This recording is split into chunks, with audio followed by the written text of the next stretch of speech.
Now, the pretty strong, as I was saying in earlier sessions, boards, it's a pretty strong convention amongst pure mathematicians to, in an if and only if proof, to start with the if part. In other words, P if Q. And in the second part, to do the only if part. P only if Q. Okay, so let's stick to that math convention. It's trying to get you guys to become mathematical physicists, equally at home in the conventions of pure math as you are in math physics. But some of you may be just interested in computer science and don't give a damn about the rest. That's fine. I'll have many components in the audience. I expect that. Right, so we will begin with the if part.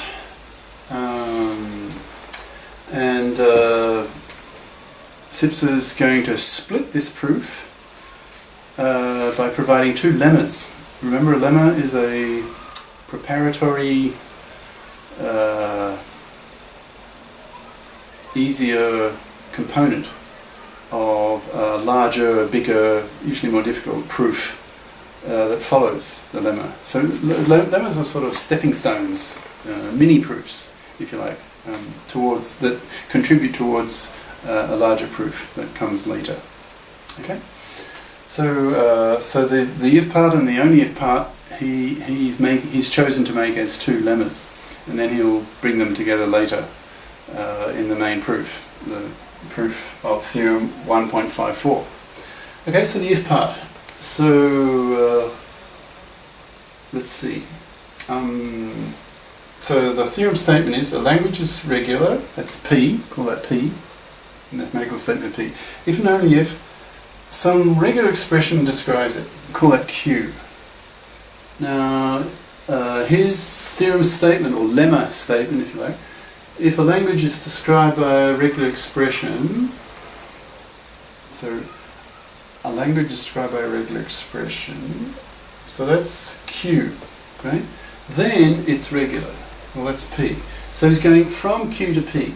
That's the if part. Now, why is that? Because remember, in an if and only if theorem statement, you have two parts, the if part and the only if part. So P, I, F, Q. Well, in the if part, it's P if Q. Now, analyze that a bit. In other words, P is true if Q is true. So P is true if Q is true. So P is a result. So if Q is true, you get P. Right? P if Q.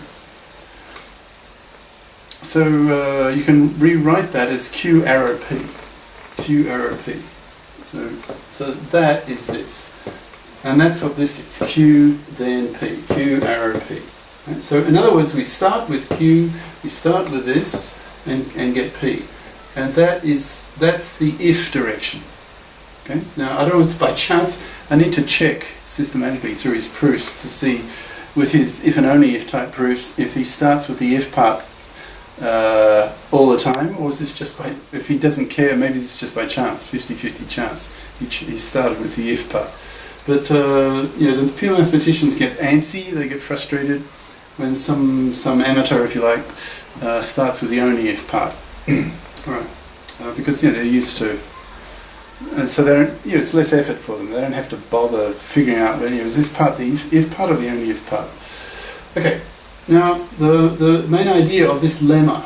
Well, we sort of talked a bit about it before, but so the proof idea of the proof of this lemma is you show how to convert a regular expression R into an equivalent NFA.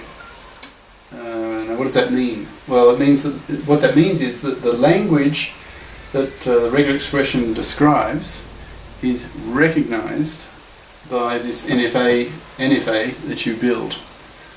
Okay, so we were talking about it before. The regular expression R describes a certain language, and then this proof idea is that you then you build an NFA that recognizes that language. Okay.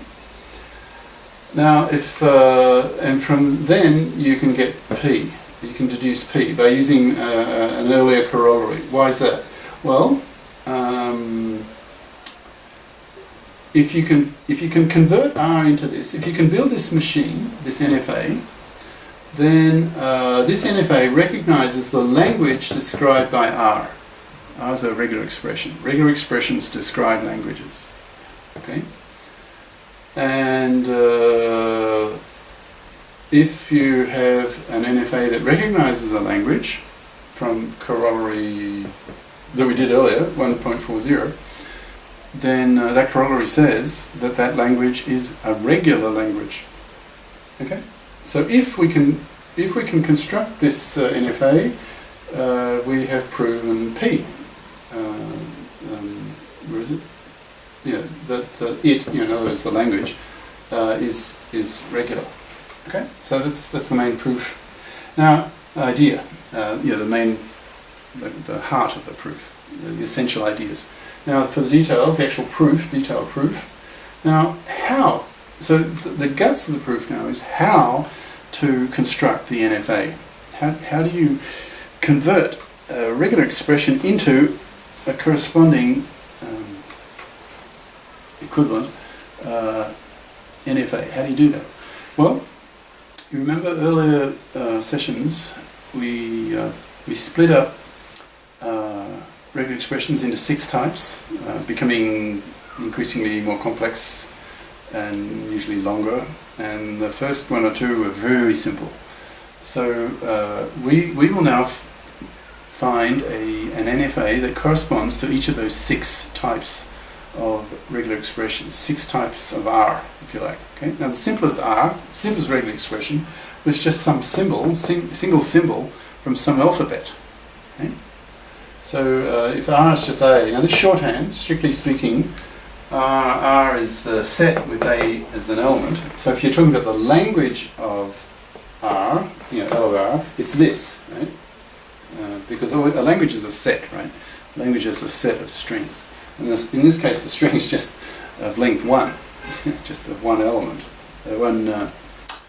one symbol in your alphabet. So L of R is just the set of A. Okay. Well, now we need to find an NFA that accepts that language. Wiggy brackets A. Well, it's just this, right? It's pretty trivial. You can see that NFA accepts that language. Why is that? Well, you start in your start state. That's what this is pointed to. You're reading your first symbol. You're reading your first string. You're reading the first symbol of the first string. Well, there is only one symbol. It's the first and the last. And that's critical. It's the last symbol in your string. Okay. So you're now in this state, but this is now an accept state, right? So you found an NFA. Very simple. This is an NFA that accepts this that string. And it's the only string in the language. Therefore, this NFA here accepts this language. And you've done it. Okay? So you've found an NFA that accepts the first of six kinds of regular expressions. Okay? So you can see what's going to happen next board or so. We'll just continue on proving that you can construct an NFA that recognizes the language described by a regular expression. Okay, and then so we've got 5 more of these like this to do. We need to find 5 more regular expressions, NFAs, and so that will prove lemma 1.55, and then we do the other one the other way, the only if. So we'll go from if P arrow Q, the other direction. And then we'll bring the 2 lemmas together and finally prove theorem 1.54. Okay, so I'll stop there.